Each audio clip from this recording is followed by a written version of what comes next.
Público de Colombia. Cuando empieza un semestre, uno se pregunta como profesor, como ministro, y, y- ¿y cuál es mi labor aquí? ¿Qué hago? Ustedes saben que a veces nosotros nos desilusionamos, y ustedes también se van a desilusionar a veces del trabajo que uno hace, y hay varias razones. Y San Agustín, en su catequesis a los principiantes, da unas palabritas muy especiales. Quiero leer algunas cositas de Agustín de Hipona en cuanto a las quejas que tenemos los que servimos, los que ministramos, los profesores y ustedes que van a ser profesores y discipuladores. Dice San Agustín así, y esto fue en el siglo V, ¿no? Eso ya no pasa ahorita. Escuché que te quejabas sobre todo de que cuando enseñabas a alguien sobre la fe cristiana, sentías que tus palabras eran insignificantes y sin valor. Sin embargo, creo que eso no se debe tanto al contenido de lo que dices, porque sé que estás bien preparado y capacitado para enseñar, ni que tus palabras sean inadecuadas, sino más bien a un cansancio interior. Dice así San Agustín. Y comienza a dar argumentos. Y uno lo que dice es que a veces es tan especial lo que aprendemos que nos resulta más difícil pasar eso a palabras y enseñárselo a otros. Entonces mejor le pasamos el artículo para que lo lea. Y a veces se comentan mejor los pensamientos así. O también, dice San Agustín, que cuando nos molesta tener que repetir una y otra vez lo que enseñamos a los principiantes. Imagina un profesor enseñando la misma clase por 3 años y dice, pues yo ya me lo sé. Entonces, al tratar temas que conocemos profundamente, dice San Agustín, sentimos que no nos aporta a nuestro crecimiento interior, porque una mente madura no siempre encuentra satisfacción al tratar cuestiones tan elementales. Incluso pueden parecer en cierto sentido demasiado sencillas o simples. Otra desilusión es por los estudiantes, que cuando el estudiante parece indiferente, que uno no sabe si le gusta o no le gusta y está así, ¿cierto? Y uno dice, ¿será que estoy impactando? Entonces dice San Agustín, ya sea porque su respuesta evidencia una total falta de interés, o porque no hay señales en la comprensión ni valoración en lo que decimos o lo que estamos comunicando, pues nosotros nos sentimos mal como maestro. Termina San Agustín diciendo en este párrafo que esto no ocurre porque busquemos reconocimiento o fama, sino que porque lo que compartimos son temas relacionados con Dios. Y cuanto más amamos a las personas a quienes hablamos, más deseamos que lo que decimos contribuya a su salvación. Y si no sucede, sentimos como maestros una profunda desilusión. Yo no sé si eso le pasa a ustedes cuando los invitan a predicar, a enseñar, o a nosotros cuando estamos, a veces nos desanimamos por lo que hacemos. Entonces en esta mañana los invito a meditar o a examinar el diálogo de Jesús con los decepcionados y desorientados caminantes a Emaús. Ya he predicado sobre el texto, no voy a predicar sobre lo mismo, trataré de predicar de una manera diferente el texto. Entonces vamos al Evangelio de Lucas, capítulo 24. Y esta es una historia fascinante. Yo quiero que la disfruten y meditamos sobre esta, teniendo en cuenta también lo que dice San Agustín. ¿Estamos todos? Dice así la palabra. Aquel mismo día, 2 de ellos se dirigían a un pueblo llamado Emaús, a unos 11 kilómetros de Jerusalén. Iban conversando sobre todo lo que había acontecido. Sucedió que mientras hablaban y discutían, Jesús mismo se acercó y comenzó a caminar con ellos, pero no le conocieron, pues sus ojos estaban velados. ¿Qué vienen discutiendo por el camino?, preguntó. Se detuvieron cabizbajos. ¿Y por qué estáis tristes? Uno de ellos, llamado Cleofas, le dijo: ¿eres tú el único peregrino en Jerusalén que no se ha enterado de todo lo que ha pasado recientemente? ¿Y qué es lo que ha pasado?, preguntó. Ellos respondieron: lo de Jesús de Nazaret. Era un profeta poderoso en obras y en palabras delante de Dios y de todo el pueblo. Los jefes de los sacerdotes y nuestros gobernantes lo entregaron para ser condenado a muerte y lo crucificaron. Pero nosotros abrigábamos la esperanza de que era Él quien redimiría a Israel. Es más, ya hace 3 días que sucedió todo esto. También algunas mujeres de nuestro grupo nos dejaron asombrados. Esta mañana, muy temprano, fueron al sepulcro, pero no hallaron su cuerpo. Cuando volvieron, nos contaron que se les habían aparecido unos ángeles, quienes le dijeron que Él está vivo.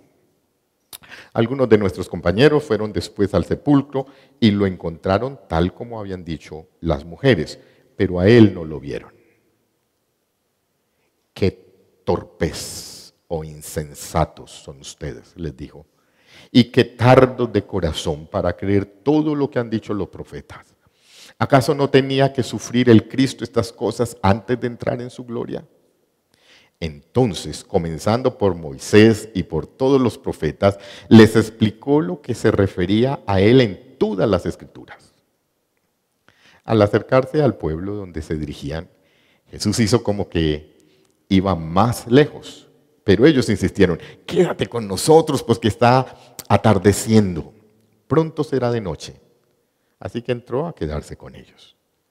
Luego, estando con ellos a la mesa, tomó el pan, lo bendijo y lo partió y se lo dio. Entonces se les abrieron los ojos y lo reconocieron, pero él desapareció de su vista. Se decían el uno al otro: ¿no ardía nuestro corazón mientras conversaba con nosotros en el camino y nos explicaba las Escrituras?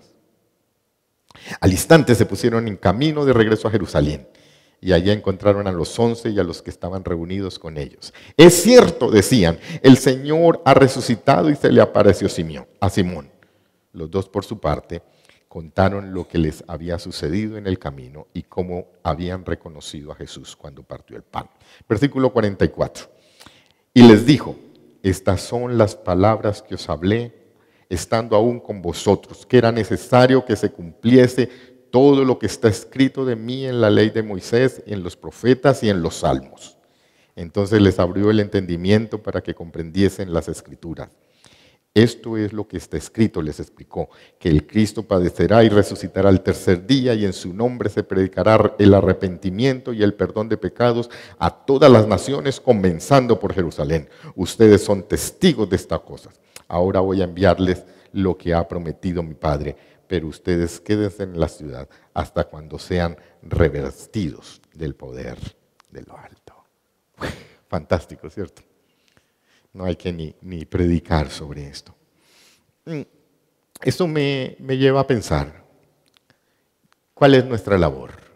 Nuestra labor es cultivar la fe, la esperanza y el amor en la formación de siervos fieles a la palabra de Dios. Las 3 virtudes teologales es parte de nuestra labor. Entonces voy a trabajar 3 puntos, como lo dice la homilética, ¿cierto? Profesores de homilética. La primera, voy a responder a la realidad, que responde a la pregunta: ¿por qué huyes?, que es la que hace el Señor. En segundo lugar, voy a hablar de una homilética deficiente. En tercer lugar, de la propuesta hermenéutica del resucitado. Y termino con 3 invitaciones y una ñapa, para ver si nos alcanza el tiempo. Entonces, la pregunta: ¿por qué intentas huir? Se dice que ante el fracaso, ante el temor a los grandes desafíos, la primera reacción nuestra es huir. Y aquí vemos a estos caminantes que están huyendo, bajando, dando la espalda a Jerusalén, estaban corriéndole a los problemas del momento. Ellos habían subido con grandes expectativas, con sed de triunfo. Era el tiempo del Mesías. Y ahora los vemos huyendo, bajando, dándole la espalda, decepcionados, confundidos. Todo había fracasado. ¿Cómo no comprendían lo que había pasado? Tenían que huir. ¿No les ha pasado que cuando uno está metido en la grande quieres huir? O dormir o huir, son las dos señales. Dice el evangelista que sus ojos estaban velados, mas los ojos de ellos estaban velados, estaban apretados, arrestados, impedidos, como arrestados con poder, y no le conocieron.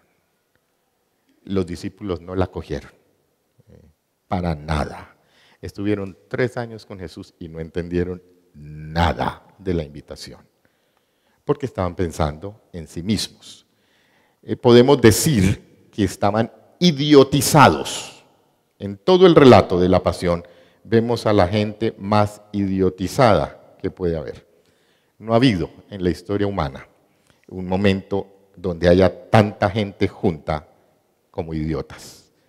Dice el politólogo argentino Agustín Laje en su libro Generación de Idiotas, que esta generación es una generación de idiotas. Y yo creo que no ha habido una generación de idiotas como la del tiempo de Jesús.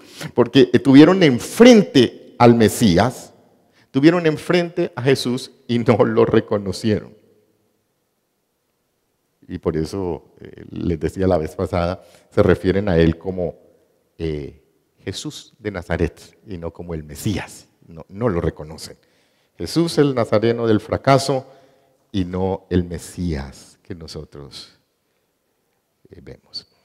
Y el texto nos narra un montón de sentimientos de los discípulos. Dice el texto, es colorido, dice que estaban muy tristes. Otra versión dice estaban cargados en tristeza. Y en el diálogo, Jesús se da cuenta de eso y no lo deja pasar.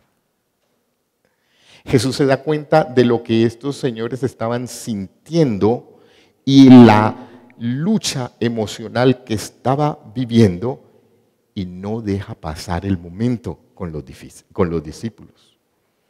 Hermanos, el Señor había muerto y muerto es muerto. Los romanos habían dejado su cadáver desfigurado completamente, lo habían expuesto a la vergüenza pública, estaba desnudo. ¿Quién puede regresar de la muerte? Ninguno. Y el único que podía regresar de la muerte o hacer regresar de la muerte estaba muerto. Entonces era una situación difícil. Entonces ellos están viviendo un duelo y quieren huir, quieren alejarse y no había nada por qué vivir. Los artistas narran esto. Hay artistas latinoamericanos que encierran el dolor de la muerte, de la separación. Muestran los sentimientos, ¿cierto? De una pérdida. Bien bajito. Muestra cómo lo que se va no vuelve, ¿cierto? Y la Durcal lo expresa de una manera magistral. Como quisiera poder seguir mirando los ojos del que se fue. Como quisiera poder recordar a la persona que está. Como anhelan en un momento estar con la persona que se fue. Y los discípulos muestran eso. Extrañaban con todo su ser a Jesús. Extrañaban a su maestro, extrañaban las enseñanzas. Extrañaban a su amigo que les dio esperanza. Cada recuerdo les dolía el Señor. Esa ausencia pesaba. Lo extrañaban y tenían el corazón hecho pedazos. Y Jesús lo notó. Jesús notó que ellos lo amaban. Por eso ellos estaban avergonzados, estaban confundidos. Estaban en un duelo profundo. Muchos recuerdos, quizás remordimientos. Muchos sentimientos, ausencia, infelicidad, oscuridad, soledad.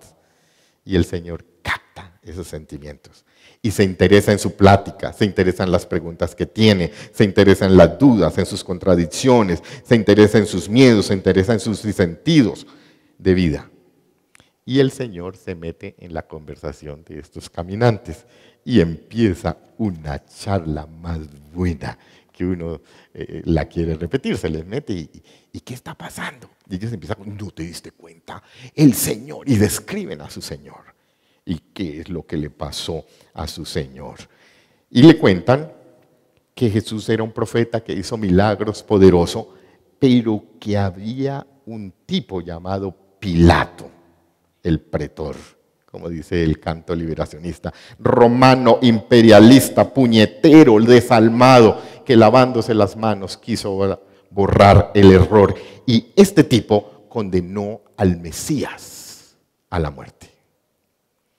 Era un sinvergüenza. ¿Cómo se le ocurre subir a la tarima a un asesino como Barrabás? Y lo pone a la figura pública y lo indulta. Y tiene el pueblo enardecido y matan y condenan al santo y salvan al criminal que debía estar pagando por sus crímenes en la cárcel. Eso es un escándalo. Y eso no es nada. Los líderes religiosos regaron un chisme que Jesús quería darle un golpe blando a César. Y filtraron la noticia y ¡wow!, se escandalizó el pueblo. Y no fue nada, convocaron a marchas al pueblo y los congregaron en el pretorio para pedir la crucifixión del Señor. Y eso no es nada, tomaron el dinero del templo y pagaron 30 piezas de plata a un tal Judas. ¡Qué malversación de fondos! Cualquier parecido con la realidad es pura coincidencia y no he insinuado nada. Y ahora vienen unas mujeres, nuestras compañeras, y dicen que fueron al sepulcro y no hallaron el cuerpo, pero se asustaron. Y piensen cómo sería el diálogo. Pues claro, si a uno le aparece un muerto, un ángel, un fantasma, ¿quién no se asusta a esas horas de la mañana? Y llegaron alucinando diciendo que vieron ángeles y que les dijeron que él vivía. Y Pedro, un discípulo, se fue al sepulcro, estaba él escondido, lleno de miedo, y se fue corriendo, exponiéndose a que lo agarraran, y tampoco vio nada. Entonces el Señor se metió en los problemas y en las preguntas de él. Ese fue el vehículo que el Señor utilizó. Se metió en el corazón de sus discípulos. Y este diálogo hace un cambio radical y transformador. Vamos al segundo punto, una homilética deficiente. El evangelista dice que ellos iban hablando entre sí todas aquellas cosas que habían acontecido, y sucedió que mientras hablaban y discutían entre sí, Jesús mismo se le acercó y caminó con ellos. A los profesores de Biblia me van a matar por esto. Había varias palabras en el griego para hablar, pero esta que utiliza es homileo, que viene de homilética, ¿cierto? Entonces ellos estaban conversando, discutiendo, argumentando, intentando explicar los acontecimientos y relacionándolos con las profecías del Antiguo Testamento, y se narra en el texto muchas veces esto. Estaban intentando articular un discurso para presentar ordenadamente lo que sucedía y ponerlo acorde con la fe que ellos creían. Estaban intentando dar una explicación lógica y arman un bosquejo homilético que John Burr les pondría 5. 3 puntos también, John. Una introducción increíble de Jesús, una descripción de cómo lo mataron, una idea homilética, Samuel, espectacular. Abrigábamos la esperanza de que Él era quien iba a redimir a Israel. Y 3 puntos. Testimonio de las mujeres, evidencia, no hallaron el cuerpo.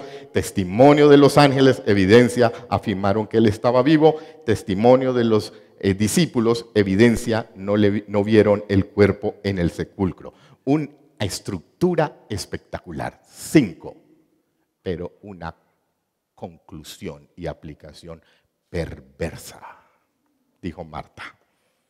Devastadora. La conclusión fue un mensaje de desesperanza, un mensaje que lleva a la incredulidad. El razonamiento de estos estaba prejuiciado. Y los testimonios de las mujeres, y los testimonios de los ángeles, ni los testimonios de los apóstoles podían ser verdaderos porque ellos no entendían el mensaje. Jesús no pudo haber resucitado. El Mesías no pudo haber resucitado porque no había rescatado, redimido o salvado a Israel. Es decir, no podían aceptar la conclusión lógica de su sermón, de su homilía, de que el Señor había resucitado, porque no podían comerse ese cuento. Ese cuento era de locos, no se puede comer. Estos eran unos incrédulos que no estaban dispuestos a reconocer la evidencia que se les estaba dando. En otras palabras, su fracaso y desorientación surgía de las expectativas que él tenían del Mesías. Y eso fue lo que les causó desilusión. Le amamos a Jesús, pero tenemos rabia porque no cumplió como Mesías. Nos equivocamos. Él no era el Mesías. La embarramos. Le amamos, pero tenemos rabia contra nosotros mismos por habernos dejado engañar de este Jesús y por haber sido tan ingenuos y crédulos por creer ciegamente en él y no cumplió lo que había prometido. Entonces su predicación fue muy chévere, pero su predicación no apasionaba, no inspiraba, no encendía corazones, no suscitaba cambios en la vida. Su predicación no tenía vida. Ahora miren la propuesta hermenéutica del Señor. El Señor a ellos no les reprocha por no haberle reconocido. No le digo, uy, ustedes no me reconocieron y yo estaba ahí el mero miro. No les reprocha por no haber creído en el testimonio. ¿Cómo no le creyeron a las mujeres? ¿Cómo no le creyeron a los ángeles? ¿Cómo no le creyeron a Pedro? No le reprocha por eso. No le reprocha por no haber entendido o saber leer los tiempos o el sentido de los acontecimientos presentes. Él no le reprocha por eso. El Señor les reprocha por su incredulidad frente a las Escrituras. Entonces Él le dijo, oh insensatos. Es el mismo término que utiliza Gálatas, cariñosito, Pablo 3.1. Gálatas estúpidos, Gálatas insensatos, tardos, lentos de corazón para creer todo lo que los profetas han dicho. No era necesario que el Cristo padeciese y entrase en su gloria. Entonces la recriminación de Jesús ante estos discípulos tenía que ver con la lectura de las Escrituras, porque estas dos personas son señaladas como insensatos y privadas de inteligencia. Entonces su problema era lentitud de corazón para creer todo lo que han dicho el Señor y los profetas. En otras palabras, este era un problema cardíaco, era un problema muy serio. Y un problema cardíaco, ¿quiénes lo pueden atender? Los especialistas, los cardiólogos. El peligro inminente era un infarto cardíaco en incredulidad. No creer a las Escrituras era como ese infarto, un ataque fulminante al corazón, porque destruía el fundamento de la fe y destruía los vestigios de esperanza. Por eso para ellos no había esperanza. Y aquí viene la hermenéutica del resucitado. Profesores, comenzando desde Moisés y siguiendo por todos los profetas, les declaraba en todas las Escrituras lo que debían decir. Y aquí esa palabra declarada viene del término hermenéutica, es decir, les interpretaba para que comprendieran el significado. Entonces, en esta declaración, el evangelista abre una ventana a lo que estaba haciendo el Señor Jesús. Y era ese ejercicio hermenéutico de exégesis interpretativo que hace el Señor y muestra lo magistral del dominio. ¿Ustedes se imaginan esa clase con el Señor? Empezando por la ley, la narrativa, la poesía, la literatura profética, la apocalíptica, y empieza a mirar todos esos géneros y uno dice, wow, ¿y cómo lo interpretó?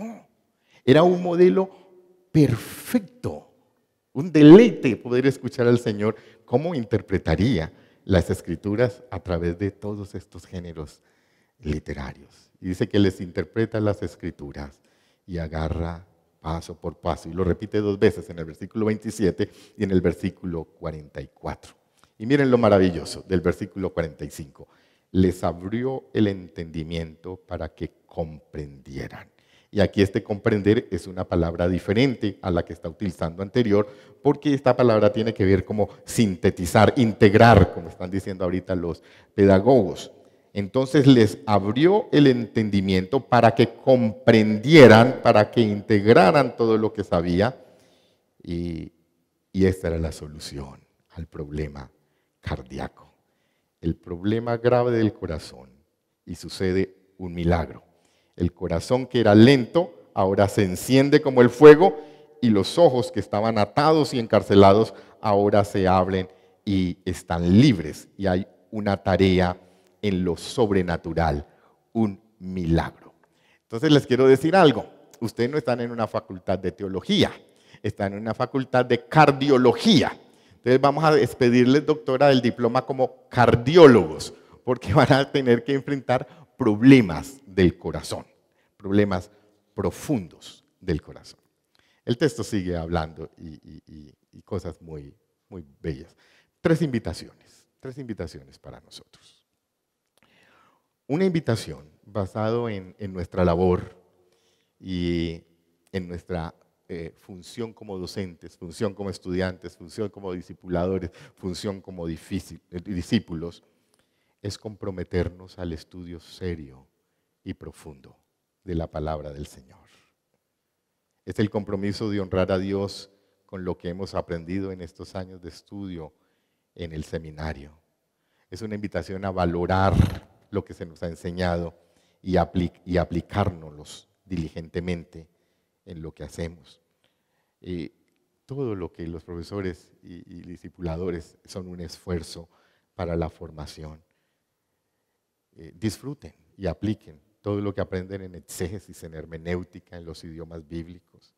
Tenemos una línea de formación, todo lo que es pensamiento teológico, teología, cosmovisión, historia. Línea de formación ministerial, todo lo que aprenden en teología y práctica de la enseñanza, teología y práctica de la consejería, teología y práctica de la predicación. La línea de formación personal que tiene que ver con formación espiritual, vida cristiana. Hemos recibido muchas herramientas para disfrutar el estudio de la Escritura. Y eso nos lleva a un compromiso como los apóstoles en Hechos. Persistiremos, nos dedicaremos al ministerio de la palabra. Esa es una primera invitación. Una segunda invitación es examinar si nuestros mensajes realmente comunican esperanza. Si es escudriñar las Escrituras, ayuda a que se fortalezca la fe de otros, ayuda a disipar la incredulidad. Y el ejemplo lo tenemos en Romanos 4 con Abraham. Y esto sucedió porque Abraham creyó en el Dios que da vida a los muertos y crea cosas nuevas de la nada. Abraham siempre creyó la promesa de Dios sin vacilar. Abraham estaba plenamente convencido de que Dios es poderoso para cumplir lo que promete. Y si nosotros tenemos esa convicción de llevar esperanza, por eso nos podemos meter en los corazones de nuestros discípulos, en sus conversaciones, en su realidad, en su pensamiento, para que ellos tengan un encuentro con el Señor, para que sus ojos sean abiertos, para que sus corazones ardan de pasión, para que den testimonio con valentía y lleven esperanza a donde hay desesperanza. Una tercera invitación es sentirnos honrados al llamado que el Señor nos ha hecho. Hemos sido llamados a un ministerio transformador y vamos a tratar con problemas del corazón y son problemas complejos, pero eso es lo que el Señor nos ha permitido llamar. 2 ñapas. El versículo 31 dice la primera ñapa: el Señor desapareció de su vista.